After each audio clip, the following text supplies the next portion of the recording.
Hello, hello. I'm not sure what's going on with the music tonight. There it goes. All right. Sorry, guys.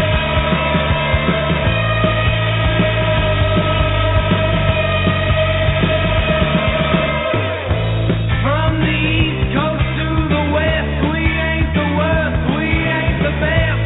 Drink all night, I'm such a mess. There's something missing in my chest. Show me the hill, show me the view. I swear I'm coming back for you. I lost my mind, I lost my shoe. I found myself when I found.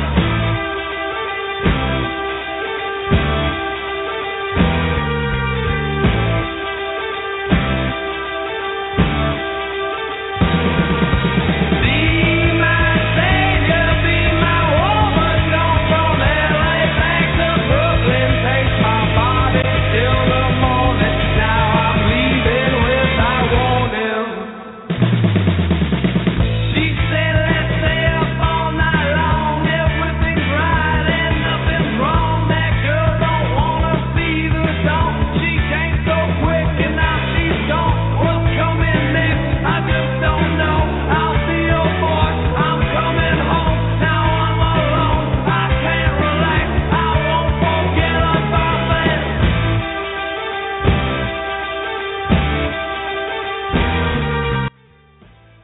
Alrighty, welcome to Musical Wednesday Night, Musical Osmosis, where intelligent dissonant thought meets melodic euphonious reality. I am your musically magnanimous host, Nick the Saucy One Cat Saurus, broadcasting to you live from the shadow of Hurricane Mountain, Tennessee. And I also want to introduce my percussively proficient co-host, calling in all the way from Charm City, Maryland, my pal Odell Norman. Odell, what is happening? What is up, man? How you doing? I am slowly getting over this flu. I went from sounding like Peter Brady going through puberty to B. Arthur on a drunken stupor to now just kind of like a nasally gopher from Love Boat. Because all my references are from 80s TV, 70s TV. But I will break the fourth wall here like I did the other night on the show and tell everybody that I'm getting a new mic for Christmas. This mic, when you push the mute button on it, it gets stuck, and I have to hit it like 10 times to get it unstuck.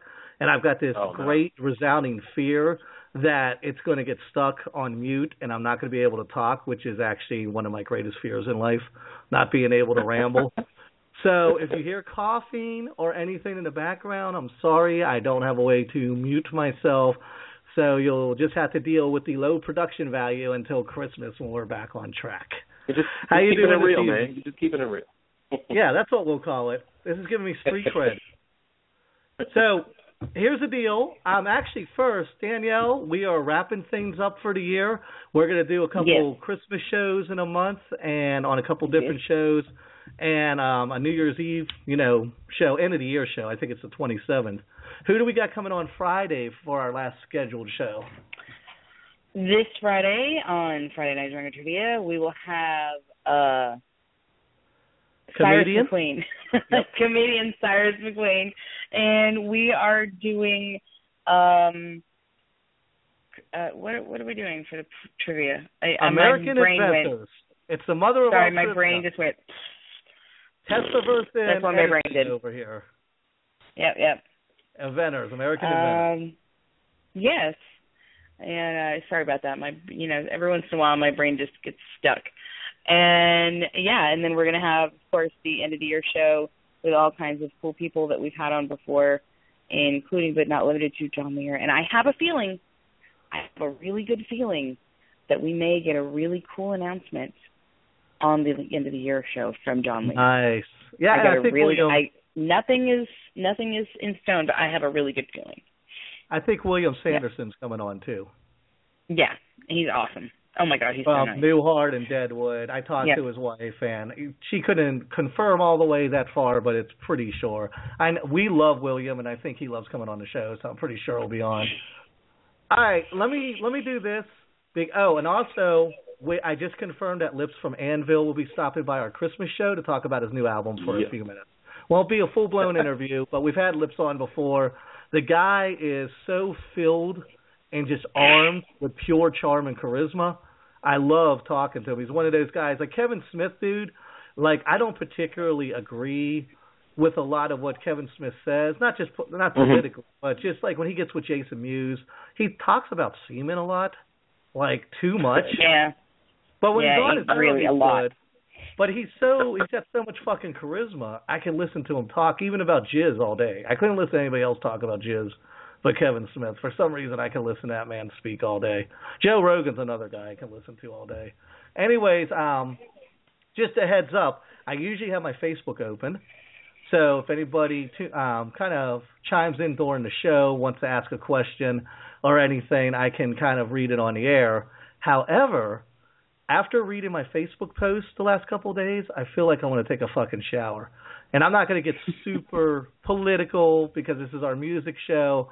But, you know, my co-host Dwayne is very passionate about what he believes. And he put like 20 different, let me not exaggerate, about 10 different things. Anti-Muslim, anti-Syrian refugee, flipping out. They're coming to get us. Oh, get your guns. No one can protect us. The Muslims are coming. The Syrian refugees, just flipping out. And finally, on his last post, I was like, good job, dude. 3 or 4 more posts. I have a feeling like only 3 or 4 more posts and I'll be hating Muslims and refugees soon. It's really working on me. Like, I don't understand what he thinks he's going to accomplish. He comes on there and almost everybody is disagreeing with him and telling him like he's just full of shit where he's getting these opinions and pulling these resources from. And yet he just, I mean, you know, he wants to double down, dude, when pushed into a corner. I love the guy, but this is one of the reasons we have conflict on the show. And I don't know if you've listened to much of Dwayne or seen much of what he posted, though. Yeah, I've seen it. Like, I saw a few today. I was like, woo, okay, let me get off of here. Yeah, and it's not just that. I mean, like I said, Dwayne has his opinions, and I respect his opinions. I mean, at least he's tuned in and, you know, willing to talk to somebody from the other side of the political fence. But I see some of these people. I saw stuff today. We're from Maryland, and I saw stuff that, like, just a warning to my friends, ISIS has, like, Pax River or Lexington Park on their hit list. And just all these remarks that are like, I hope those ragheads come down here to St. Mary's. I got my gun. I love it. I don't know if these guys think in their addle-minded little brains that they're going to jump off a roof at 20 ISIS armed soldiers with a fucking spork and kill them all like Bruce Lee or Bruce Willis or something. But it's just humorous to me, just like the bite into a Slim Jim macho man bravado online that people just say ridiculous shit. You would never, unless you were a complete psycho, you would never say this to somebody's face in person. Well, that's the good and bad of social media, man. Everybody has a soapbox, so you know, you don't have to think. You know, you throw 140 characters up there, and then somebody's putting some stuff, and then, you know, then they think after they say it, and then they're like, oh, okay. But, you know, like I said, the good and bad is, you know, usually that first response is pretty much your honest response to things. So it makes you think, man. It definitely does. Absolutely. Okay, I'm going to get off the political rant. I don't know how many people listen to all 4 of our shows, or someone's like, yeah, I can't get into the political stuff, or I'm a teetotaler, as Al Piss said the other day, so I'm not into the drinking, the drunken trivia thing. But I know people don't come here for my political opinion. They could get that on Sundays. So I will move on to something fun. Odell, let me drop this on you kind of unannounced and try it out, because I want to start doing on Wednesdays, the days of our shows, This Day in Musical History.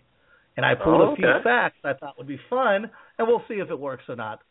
Okay, so today in musical history, 1956, Fats Domino appeared on US TV, Ed Sullivan Show, performing Blueberry Hill. Were you a big Fats Domino fan? Well, my folks were. My grandparents were, and my folks were, so I was brought up in that, like Fats Domino, then all, of course, like, you know, Little Richard and like Wilson Pickett and those type of artists.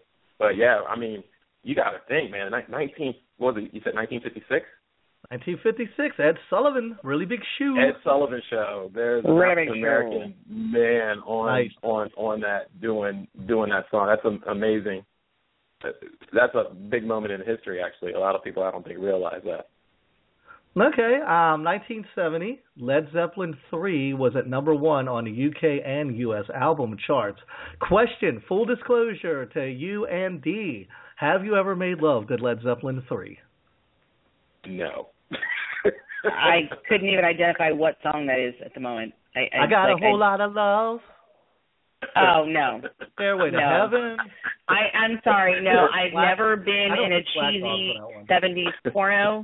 So I can't say I've ever done any of those things. That was before my time. That was a little bit before my time. So unless with some older woman that I don't recall. No. Well, every 70s movie set in the 70s are always making out to Led Zeppelin 3. Oh yeah, well, what was you can't watch like Dave. It wasn't Led Zeppelin 3, but in Fast Times at Ridgemont High, right? Remember? You knew the key was when my man put on Zeppelin going down the road. It's on. Yeah, that was Led Zeppelin 3 album because even that his friend was like, "You want to score? Put on Led Zeppelin 3." You want to score? 3. Yep. He played this. All right. 1970 as well. Jerry Lee Lewis and his wife and cousin, Vera Brown, divorced in Memphis after 14 years of marriage. He made that shit work 14 years. R. Kelly should take notes. Stop. Yeah. Right. Get to the next level. 1976, Richard Hell and the Voidods. I'm not familiar with this band, but they made their debut. The reason I listed it is they made their debut at CBGB's, which I am familiar with and I've been to and I love. 1992, take a little jump here. British group Black Sabbath were honored with a star. I did not know this. A star on the Rock and Roll Hall of Fame, or Rock and Roll Hall of Fame, Rock Walk in Hollywood. Is that different than Walk of Stars? Mm-hmm. I think it's. I don't know. I would think it's in the same vicinity. It would have to be. Right. Unless they have one block just for, like actors, and then another block for musicians. It's crazy. A few times a year, in the middle of the night, somebody goes out with a jackhammer and steals one of those stars off the fucking Walk of Fame and sells it on the black market. How the hell do you move product like that? And do it so stealthily. No, it still hasn't been caught. Yeah, how do you ship like Marilyn Monroe's star to Guam or whoever the fuck's buying it on the black market? Exactly. Somebody's going out there with a drill in the middle of the night. Nothing to see here, folks. Nothing to see here. We're good. Just doing some work. Doing some work here. All right, 1993, Pearl Jam singer Eddie Vedder was arrested in New Orleans for disturbing the peace after a fight broke out in a bar. I don't even feel like that's newsworthy. Is that newsworthy 20 years later? Not really. It's 93 and it was Pearl Jam, so. Okay. And then they were on the top of the game. They were on the top of the game then, so. Yeah, I'm sure he only spent the night in jail, if that. Yeah. Last one, well, I'll say the best for last because I have a birthday. 1950, born on this day, somebody that I personally like a lot, Rudy Zarzo from Whitesnake. He was also in Quiet Riot. I'm not sure why they didn't list that. Yeah. And also born on this day, Kurt Hammett from Metallica. Yep. So 2 metal icons, and I consider Rudy Zarzo icon. He's been around for 100 fucking years. Birthdays today, so happy birthday, guys. Last one we can all relate to, 2003, following allegations of sexual abuse of a 12-year-old boy, though police raided Michael Jackson's Neverland Ranch. For God's sakes, the name of his ranch is Neverland. That wasn't a tip-off? Yeah. He had and slept in a fucking, some kind of deprivation chamber, sensory deprivation chamber. So what do you think about it? We grew up with Michael Jackson, and I'm talking like Thriller, Beat It, and all that stuff. What do you think of the legacy of what happened to Michael Jackson and his untimely death? I think, it's sad all the way around. It's that Hollywood story that you hear, man. He was raised in, the abuse he took as a kid, Yeah. He did. I mean, if you honestly look at it, he didn't have a childhood. I mean, he was basically performing from the age of 5, if I'm not mistaken, 5 or 6. And if he didn't do it right, I mean, you get beat. Like, he got beat, not disciplined, like beat. So that just has an effect on you, man. And then the dude was a genius first and foremost. I don't think people realize how musically inclined he was, as far as like everything that you would hear on different songs, he had it in his head. There's actually tape out there of him. If you he would be with like Quincy Jones or whatever, and he would, like, for example, like Billie Jean, he wanted, like, I think they laid down a ton of bass tracks, and he was like, usually most songs nowadays everybody's focused on the guitar. He's like, I want everybody to focus on the bass track. So 16 tracks or something like that was strictly dedicated to bass line. So you got that doom, doom, doom, doom, doom, doom, doom, doom in your head. And I mean, he was a fucking machine. He was a machine. Yeah, and then, he got hooked on different types of, like heavy narcotic stuff, man. A lot of people kept all that under wraps. It's a tragic tale. And then, you were talking about the raid on his house, and then the family that set the kid up in there, I mean, apparently that kid, they try to get money from Kobe Bryant. They try to get money from Michael Jackson. So to have the audacity to put your kid up in a questionable house and be like, here, But I will say this, dude. Crazy. Michael Jackson was so beloved that not also did he get caught or accused, however you want to spin the story, once, but twice, and he still got a pass. I don't feel like Kerry King from Slayer would have been able to get away with that. No.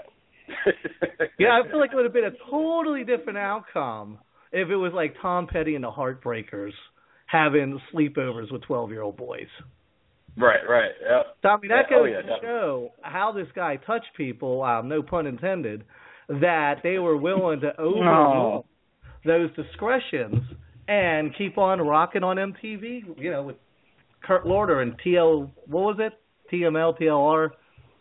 Oh, whatever, TR. The most request, Total Live Request, I think it was TRL. Yeah. Total Request Live. Yeah. There you go. Look at D. My old memory's failing me. Okay, we got Mario on the line. So let me get him in here real quick. I always like to do a quick setup. So what happened was, first episode back, I told Adele, I said, hey, send me a band you think that I would like that I've never heard. I'm going to send you a band I'm into that you've never heard, and we'll play them for each other live on the air. This was us trying to kind of get in sync for the first episode, and we'll see how it clicks. And I played the Orwells. You sent me Screaming Teenagers. Loved them. I sent you the Orwells. You loved them. We were like, dude, we've got to get these guys on the show. I worked my magic, got Mario on the show. It's only been 6 weeks, I think, that you've been listening to the Orwells. So what do you think? Have they blown you away or what? Oh, yeah. I mean, it's like, I love them because they're two things. In a day and age where everything is labeled, there's so many different freaking genres that it drives me up a wall. Like, so if I listen to a band and somebody will send me a note on them, they're like, oh, that's, post-hardcore, emo, sludge rock or something. I'm like, they just rock. I don't know what the genre is. I just know it rocks, and these guys, fall in that same mold. I'm like, and these guys just rock, and they have fun doing it. I love the fact I've been reading up on them a lot, just the closeness of it, the guys in the band. The fact that they just basically came out of high school and was like, look, this is what we're going to do. And they're doing it, and not in a fucking way either. Yeah, and having fun doing it. But at the same time, still growing as far as, like, you listen to some of the songs, and some of the songs are definitely, it's rock and roll, so a lot of songs about sex and girls and drinking and stuff, which is cool. But then all of a sudden, they have some serious issue songs in there. So it's like, it's good stuff, man. It's really good stuff, and it's so contagious, man. Like I find myself, especially where I work, it's a lot of older folks. So, I'll go around just singing, certain songs, and they're like, "What is that?" And I'm like, "Oh, this band, the Orwells, that one of my friends got me into." And stuff. So no, but I really enjoyed them, really do. And kind of coincidentally, a couple of weeks ago, we had the last guest we had on this show before we did our tribute show was Larry from Peg Boy, Chicago. Yeah. Then we had White Mystery. We had Miss Alex White from White Mystery on Kettle of Fish Sunday. And now another Chicago band. We are really splitting Chicago bands lately, it seems like. It's a good area, man. It's a good sound. All right, let me get Mario in here so he doesn't have to hold anymore. Mario, what's up? What's going on? Hey. Nothing, man. Thank you so much for calling in. I've been listening to you guys for about a year. Just got Odell into you. We have a lot of punk bands. Me and Odell's in our 40s. We have a lot of older punk bands go through here that we listened to as kids. Let me start off with this, because this is the first thing I thought when I checked you guys out. As a band, as a younger punk band, flower punk is what I've seen labeled as well, or just rock. And I see you guys are into Iggy Pop and Led Zeppelin and all these older bands from the 70s and 80s. Do you feel like you missed something special not growing up in that scene, that you're missing an essential component when writing music because you didn't grow up in that gritty 70s, 80s underground rock scene? Right. I mean, it's just like we grew up, with more bands like we weren't really affected too much by the like 70s and all that underground punk stuff and like whatever, all the New York stuff. We were more a lot more heavily influenced through like bands that aren't too old, like the Black Lips or like Ty Segall or Jay Retard and stuff like that. Right on. So how do you compare today's music scene? I mean, do you think that things are pretty original, pretty rockin', pretty pure is a word, I guess, that would strike me, as opposed to like Iggy Pop? Because I know you're a fan of them and you guys have covered his song, the Stooges song, I Want to Be Your Dog. Do you guys feel like things are just as pure as back then, or do you think there's something missing from music today? I mean, a little something missing. Like, you guys are talking about people getting too into genres and stuff like that, and I think that's like really true, and it's kind of a bummer that when people be like, well, what kind of music do you play? We're just like, I don't know, you just play rock music, it's just like rock and roll band. And they're like, oh, like, what do you mean? It's like, that's it. It's just a rock and roll band. Like, what's so hard to understand about that? I mean, people want to put stuff in boxes, that's for sure. Go ahead, Odell. No, and like I was saying earlier, that's what got me. Actually, today, like I sent one of my coworkers, you guys, you're I think it was the first time you played on Letterman. I was like, yeah, I get to interview the front man from this band, and he was like, well, what's their sound? I'm like, I don't know, it's rock to me. He was like, no, but what are they? I was like, I don't know, dude. They're just rock. What is their purpose in life? Yeah, it's pretty strange how people tend to dwell on those little categories so much. Exactly. Well, speaking of David Letterman, I'm glad you brought that up, Odell, because this is something that struck me when I was watching the appearance. When the mindset of going into a gig like Letterman as opposed to just playing a regular show, do you feel like there's more at stake? Do you feel like because it's nationwide, it's Letterman, an icon, like does it amp up the nerves and rack your nerves, or is it just like, dude, this is a gig like any other gig? What's it feel like going into a situation like that, being an underground rock band? It was like definitely the most like nerve-wracking thing like in my whole life. I'm not gonna lie about that, but yeah, like the whole day, I don't think I said a word until we played. Wow. Dude, it was a hell of a performance, man. Yeah, it was getting to me pretty bad, but at the same time, like I knew that I wanted to go about it like it was that like what that song would look like in a set and like anywhere, like any venue, and not like, because people tend to like like they get their like, oh, this is our big TV break, and then they like go in a super polished mode, like make sure like everybody's looking great, and like they don't like the live aspect of music is like taken away from it. So I don't know, I kind of wanted, I don't know, just going into it, I was really nervous and it was getting to me, but I kind of tried to like not take it so seriously last minute, and just didn't want to do it like perfect. I almost like, I wanted to like not mess it up, but I wanted it to be like far from perfect. Well, I mean, a mission accomplished. I mean, you guys seemed really natural and raw, and the first thing it reminded me of when I watched it was the first time I saw No Effects on Conan O'Brien. And I was like, this has that vibe of I'm here to do something, I don't give a fuck, I'm not trying to live up to an expectation, I'm just going to rock like I always rock. I got that right, mind frame-wise? Yeah, that is the exact mind frame that I was going for. Yeah, nice. And Letterman loved it too, and that's the thing. Because that dude's seen so many bands come in and out on that stage, and I guarantee you there's probably been some nights where he's just like, okay, yep, and then finally, thank you so much for that. We really needed that here. Yeah, it was pretty surreal. Were you shocked when he asked you to play another song? Because he looked a little bewildered out there when he was like, hit it again. Well, yeah, because I know, like, I had never seen anything like that, and also they were very like strict, like the people behind the scenes with, like, you're gonna play your song and then like, like that's it, like shake hands, walk off, like, because they're like, they got like a time thing going on, so they were very like,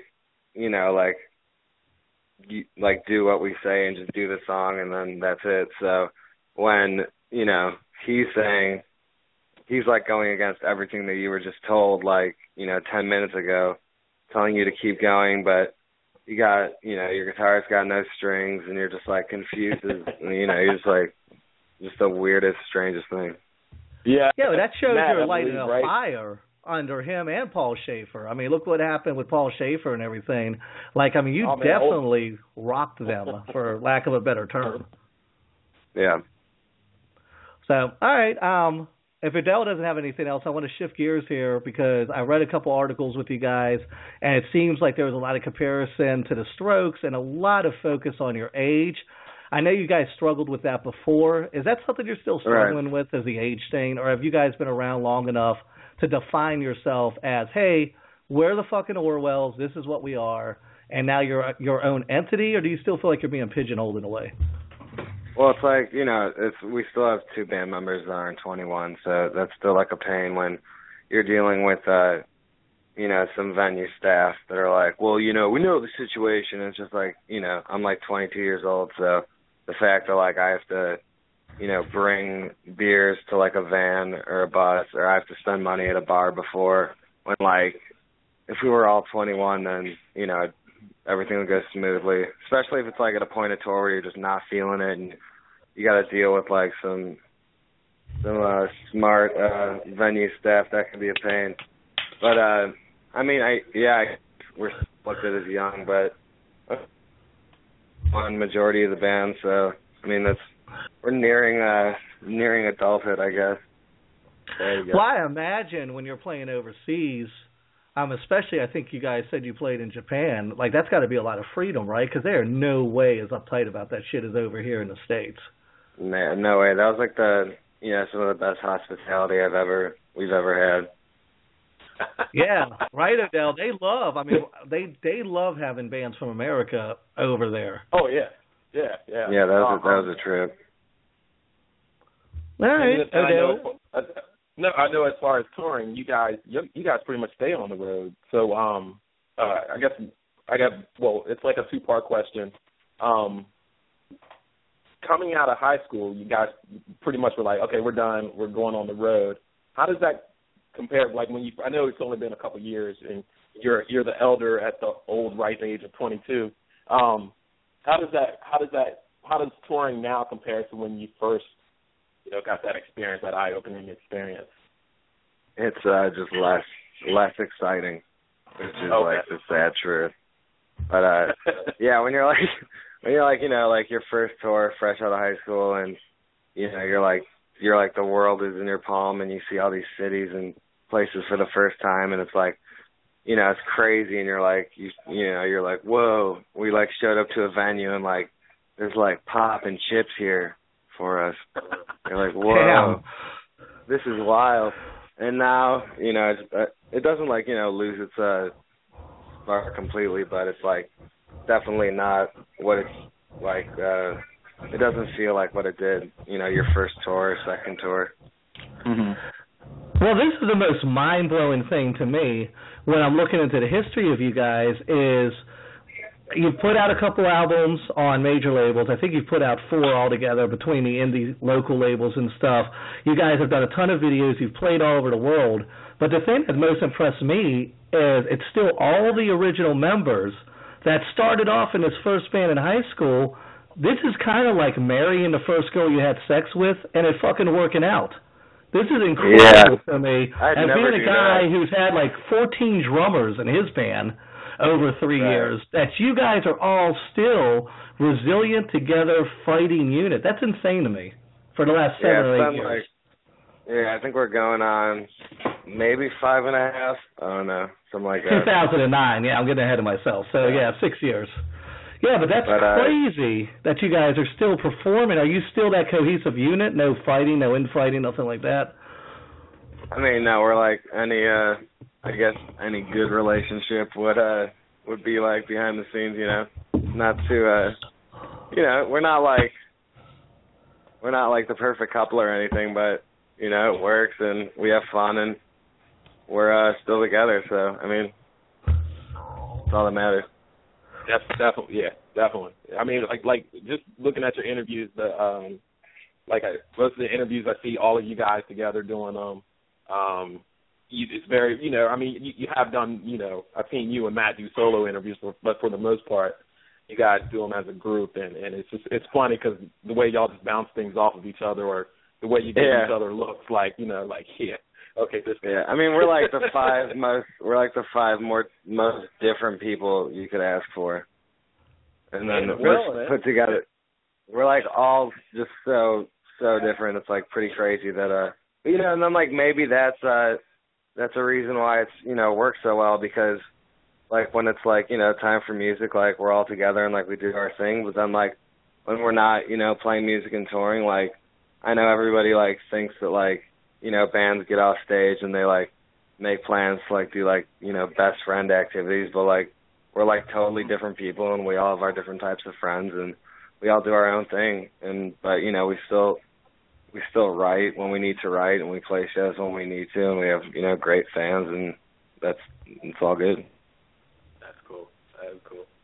Well, you know, another thing that really kind of struck me too is I was going through looking at all the videos, and like I said, I've been listening to you guys for a year, so I know all the music, but I always like to go and look at comments on videos and see what the masses are saying. I got to tell you, dude, all the comments were positive.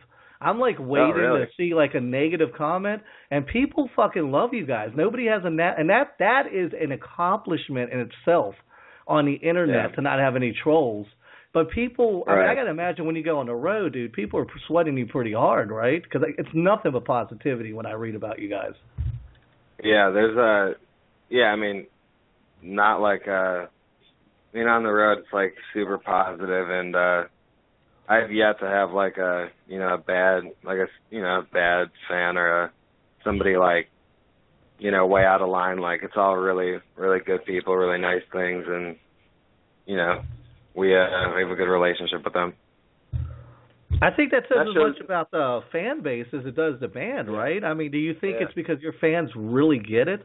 They understand the purity of just, we're here, rock and roll, here's our set, good night. Is that what's going on? Yeah. Yeah, and then, like, I've noticed with our fans is, like, it's almost primarily, like, either really young kids or, like, yeah, not, like, old, but, like, not mid-20s, you know, people, which is good because, you know, those kids are going to, you know, get older, and then we'll get our, like, mid-20s fans in, like, 5 years or something. And, you know, older people are showing their kids and, bringing their sons and daughters to the show. It's a lot of like kids and parents and like everybody's having a good time, and there's not like there's no like demographic really of our fans. It's very like all over the place and widespread, which I think is a good sign. Sweet. Does that fan demographic or the energy from the fans change based on who you're playing with? Or are you seeing a lot of those guys are there to see the Orwells, and you're not really seeing a gap between the band you're playing with and yourselves?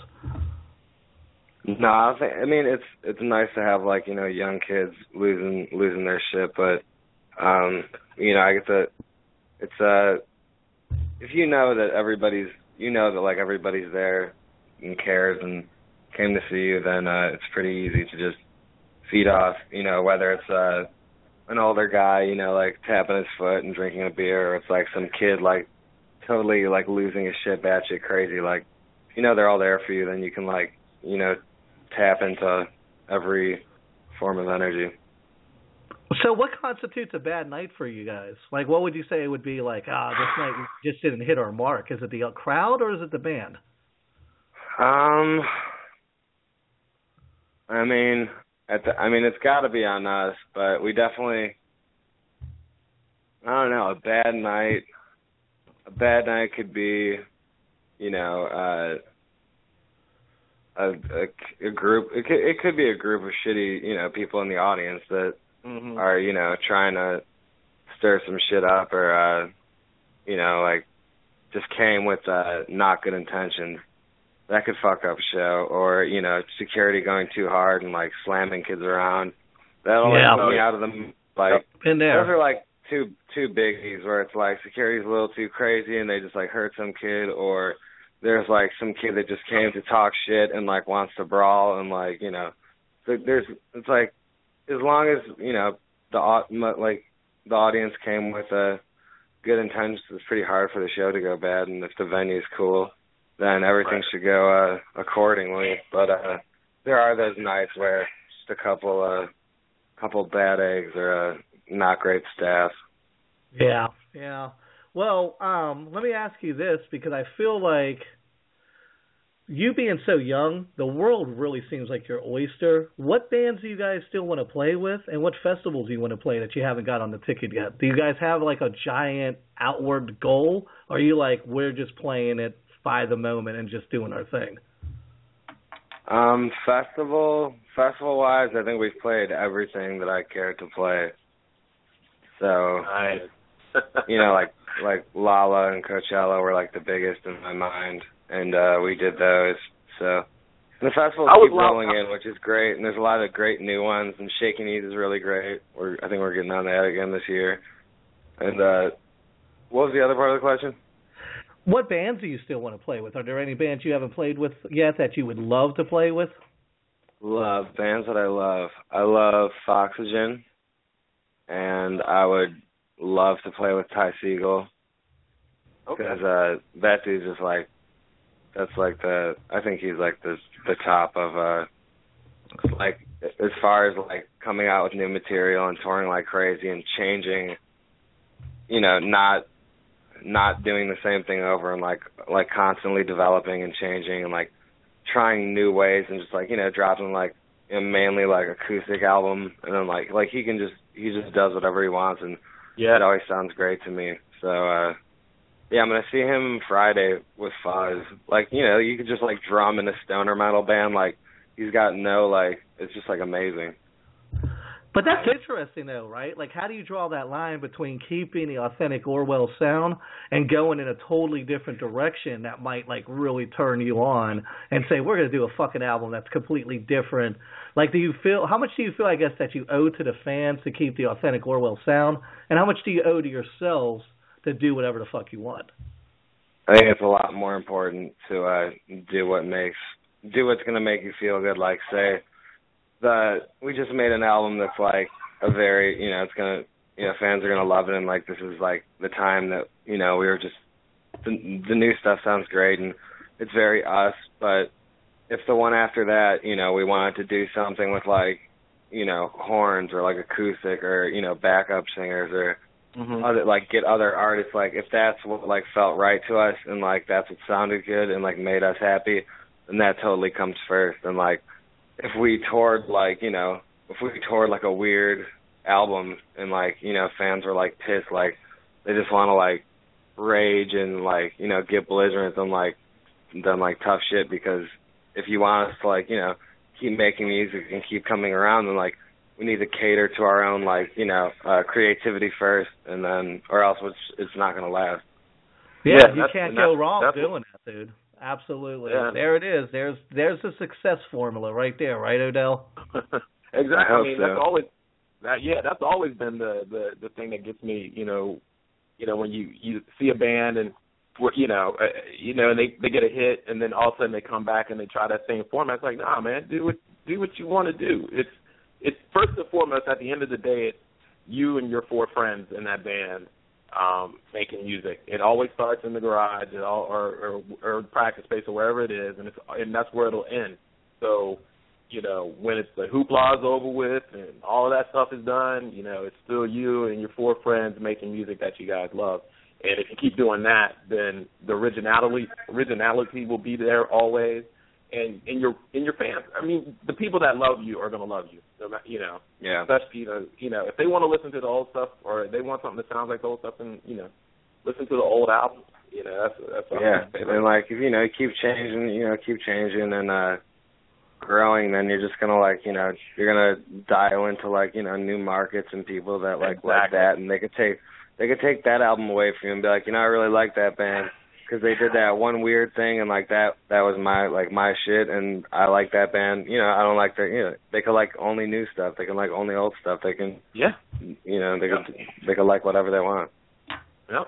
So, I'm curious then, how do you define you personally? Mario, define success. To use an industry term, is it by units moved, or is it by, we went out and rocked these audiences? How do you measure success for yourself then? I guess it's just pretty simple that, there's still people that care. I mean, at the end of the day, if there's still people that are going to come to your shows or tell you that, they really like what you're doing, it's just, I don't need, approval from that many people, but I think I do need a sort of somebody nodding their head, you're doing something good, keep going. I don't know, I feel like I do need stuff like that, or somebody to just remind me that I'm doing a good thing. Right. I think that's all I need. Then I'll keep thinking that I'm doing something good. And I imagine getting turned on to new good music keeps you going too, right? Because that keeps me going just in my everyday, gray 9-to-5 job life when I'm not doing this. Yeah. Yeah, sometimes it's hard though. People be like, well, what new bands are you into? What album rules? And you're like, I don't know. Our new album rules, and I hope people don't pass us up. It's it's very competitive, and I get turned off by a lot of guitar rock music where I don't really listen to much rock and roll. I think I keep up with hip hop and rap more, and I get more out of that. Wow, so you're more of a lyric guy? I'll let you get right to it, Adele. Let me ask you this: are you more of a lyric guy when listening to music then, than a actual sound guy, music guy? That's a little of both. I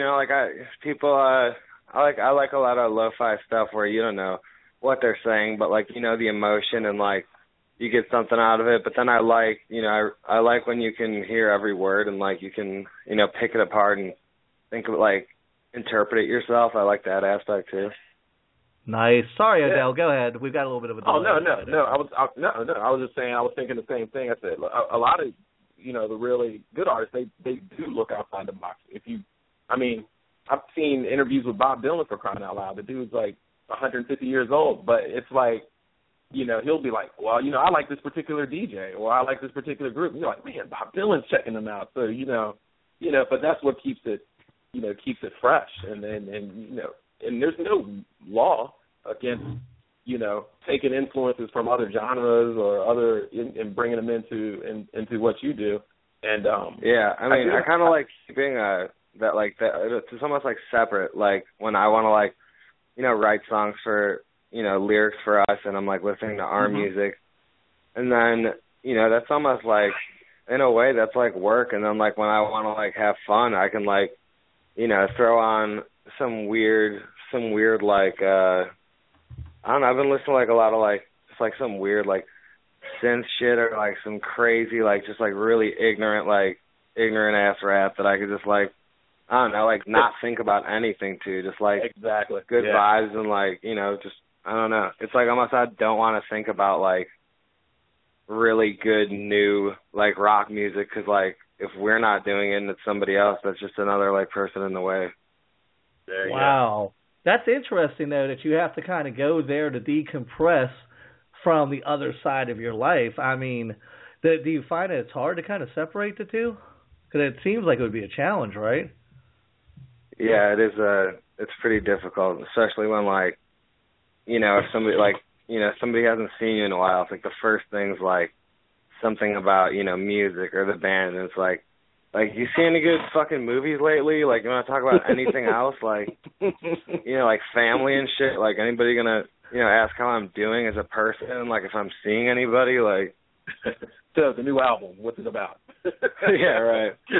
So you always feel like you're under the microscope then. I mean, I could definitely understand that. That's pretty intense, man, that you have to go through that. And that's a lot to work through, especially in your early 20s. Me being an old man, looking back to my early 20s, I wouldn't be able to handle that shit. I'd probably flip out. Yeah, it's like I kind of like, I mean, it's good because I grew up a bit, but like at the same time, like now I gotta like watch my tongue and like watch what I do in public, and like it's kind of ridiculous, and like I don't know, like, you know, I can't even like, you know, get arrested, like little fun things like that without there being like an article about it the next day. Yeah, like, you know, it's like it's almost like, is that what I have to do? Do I have to like, you know, like have a meltdown or something to like get some press? Like sometimes it's ridiculous. there's definitely a lot of scrutiny. All right, let me go here because this is something I want to know. What do you want people to know about the Orwells? Like, there's a lot of people probably listening that are fans of the show and may not even know who the Orwells are. What do you want people to know about them, and why should they go check you out among the fucking white noise of the millions of bands out there? Pitch yourself. I don't know. I'm putting you on the spot here a little. I mean, I'm not. I don't think we. I guess just like we're not bullshitters, and we're just, you know, we're not. I'm not gonna pretend it's some like elaborate new thing that we're doing. We're just like making, you know, we're making rock and roll music, and we're gonna try to make it as good as possible, and like have a lot of fun at shows. And I mean, like, there's just like, it's no bullshit. We're just another. I mean, yeah, we're just another band. Like, we are. That's it. We're just a band. We're not like, you know, I'm not gonna like spew some philosophical shit. Like, we're just a band that makes songs, and we're trying to make them as best as we can and have the best shows that we can, and that's all anybody should want out of a musician. And have fun with it, man. Enjoy it, yeah. Dude. Enjoy it. Go as long as you can. Like you said, hey, you know, you're blessed, man. Seriously, you know, for you guys to be able to the freedom come out of high school. You know, God bless your parents, if you know, whatever, people that backed you, and you know, and we're like, hey, man, go and do your thing, man, because you know, because people get caught up in this world, and it's a good thing when I read the articles on you guys, like, hey, yeah, we just got out of school, and we were like, boom, we're going to do this. And I do have one question. I read in an interview that you guys did, and have any of y'all gotten tattoos yet? Oh, our drummer's got an Orwells tattoo. Okay. And that's like the only legit one. And then I'm thinking about going in, maybe getting something done pretty soon. But all right. Yeah, I want to make sure it's, you know, legit. Like, I don't want no fucking jail needle tattoo. I want like an artist. You get a little yin yang symbol on your. I'm not trying to get some fucking infected ass Big Pen fucking tattoo, but when I like find some. Like Tasmanian devil with a fucking Confederate flag, like I've seen people get. Yeah, I'll save that for when I do real jail time. I get a legit jail tat. But for now, I'm gonna wait till I find like, you know, cool artist I'm comfortable with, and go in and have a little talk, or however you get a tattoo done. There you go, man. Right on. All right, last question. It's the most obvious question, but I'm a studious guy. I'm scouring the interviews. This question was never asked. I can't believe it was never asked. The Orwells, did you name the band after George Orwell, Animal Farm, 1984? How did he get that name?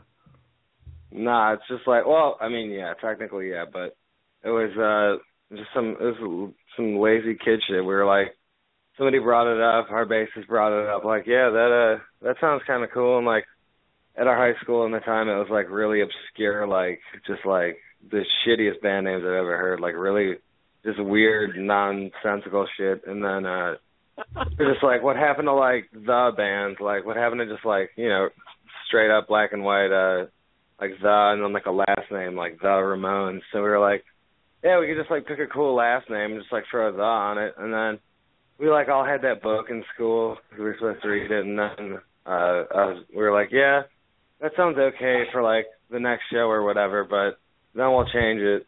And then we were just lazy ass kids, and then it was too late. Well, that's amazing. All righty, Mario, tell everybody where they can find you, what they're working on. I want to thank you so much for calling in tonight. All right, we are working on the new stuff, and we're going to finish it up like come January. So I'm thinking maybe like spring, late spring. Get ready to hit up the record store, Best Buy or whatever, wherever it's going to be at, Target, Petco. And then, I mean, yeah, that's it. We're working on it, and it'll be done soon. Nice. Where can we find you online for all the fans who just got turned on to you? Online, put us in the little Facebook search bar. You can go there. You can just put in ourband.com and you know, grab some shirts, some tickets for upcoming shit, and yeah, just Google that shit. Right on. Thanks, all righty. Thank you so much for calling in. It was an absolute delight, Thank sir. You. All righty. Thank you. All right, later. Peace. All righty, Odell, I didn't get to ask you before we queued Mario in. Yeah. What did you think of this day in musical history? Should we keep it? Yes. And actually, I, if you want me to, I can tell you some stuff too. You know, I like that whole history thing. So. Right on. Hey, I gotta tell you, man, and this isn't me like kissing ass or blowing smoke. When I check out a band like the Orwells, and it actually picks me up, and White Mystery did this for me too. Yeah. And I don't check out a lot of new bands that often. And when I look at these bands and they can like kick in that old youthful like angst feeling, that means something, man. And it kind of gives me hope when I talk to guys like Mario who are so down to earth yet to have such a jagged edge. And you know, like, okay, there's a little bit of a dark side, but he's also, like Ricky Rackman used to say, like 1 foot in the gutter, 1 fist in the gold. And you could definitely see this going on with that kid, right? Yeah, you can easily see it. And it was a beautiful thing because I haven't heard the talk, you know, like, you know, when he started talking about the crowds and the fans at the shows, and you're like, oh, man, you know, you always have those guys that want to start something, and then you have the other ones with the security. I'm like, man, was he going to shows when we were going to shows? Because, you know, nowadays most shows you don't even see that. Most of the crowd, you know, they're just holding their phones up and trying to take pictures of everything so they can Instagram or bootleg that shit to sell it. Yeah, but now, you know, he's like, no, and it's great. I love the honesty. I love the fact that, like, hey, you know, I can't listen to other bands because if they're bad, that just drives them even crazier. You know, I like the fact that, you know, he's brutally honest when it comes to that, and that they take that and they use it and they do their thing. And I'm looking forward to the new stuff. That's cool that they're gonna have new stuff around the springtime. Well, you know, after talking to Mario, I feel like if he came in contact with an older band, it would be like that scene in Cold Mountain where the guy's like, I've got you dead to rights, and the kid's like, yeah, but I got one thing you don't. What's that? The arrogance of youth. And that's a fucking powerful thing, right? That means something in this world, especially today, a day of apathy and people like zombified by their fucking screens. That's got to mean something, right? It does. And then the fact that, you know, kids are looking for that. You know, I remember playing shows, and it's been a handful of years now, but I remember playing, and, you know, you play a show or a festival, and all the bands sound the same, and then all of a sudden you play, and they're like, man, we really needed that. We really needed that. And I think that's what they have. And I think people, you know, kids need that release, man. They need that. There's a lot of pent-up, you know, aggression and feelings that you can't release sitting in front of your TV playing, you know, Halo or whatever. You know, you need to get out there. Or, you know, there's a lot of bands, and I'm not trying to knock any bands. There's a lot of great young bands out there nowadays, but, you know, they're all very the same. It's like, you know, they don't move, or they're just behind their keyboards, or they're very sad, or, they're just like, oh yeah, this is how we do it, and you know, you're gonna like it. These guys get in your face. You know, Mario's a great. Just you know, watching some of the videos. I mean, the kids climbing in the rafters, hanging from stuff. You know, that takes you back, and like you said, and it's cool that you know he mentioned how he has the really young you know kids coming to the show, and then also you know basically old guys like us at their show too. Yeah, ancient. You know, the Social Security guys coming to the show because ARP crowd. Yeah, because it's like that's what we love. So when they see these young guys, like, yeah, these young guys get it. They get it. You know, why not go and see them? They're taking me back. Absolutely, man. It gives us hope. All right, we're going to wrap it up. I am going to end with some Orwells' Let It Burn. We will be back for our big Christmas episode. We're putting together something probably kind of special, right, Odell? Yes. Can't wait. December 8th, you said 18th?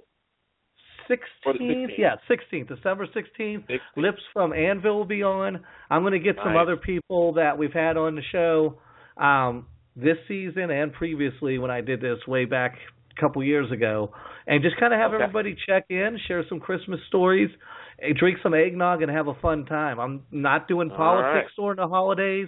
I'm not doing anything that's going to bog my soul down because it's really taxing fighting with assholes on Facebook all day. I'm just after tonight was fun. After last Sunday, I am off the grid as far as mixing it up politically. I might do a Facebook post here and there, but I'm not talking about this shit. I owe too much to my family to sit here and be pissed off. And I'll keep posting the greatest band ever, or for at least this week thing too. So you'll see that on Fridays on the Musical Osmosis page as well too. Which was awesome. Thank you. Hmm. I saw the other thing you put on our page, too, so thank you. Oh, don't worry, man. You're interacting. That's what I'm trying to say. All right. We got a couple minutes left, so let me play some Orwells. Let it burn. Good night, guys. All right, man. Happy Thanksgiving, brother. You too.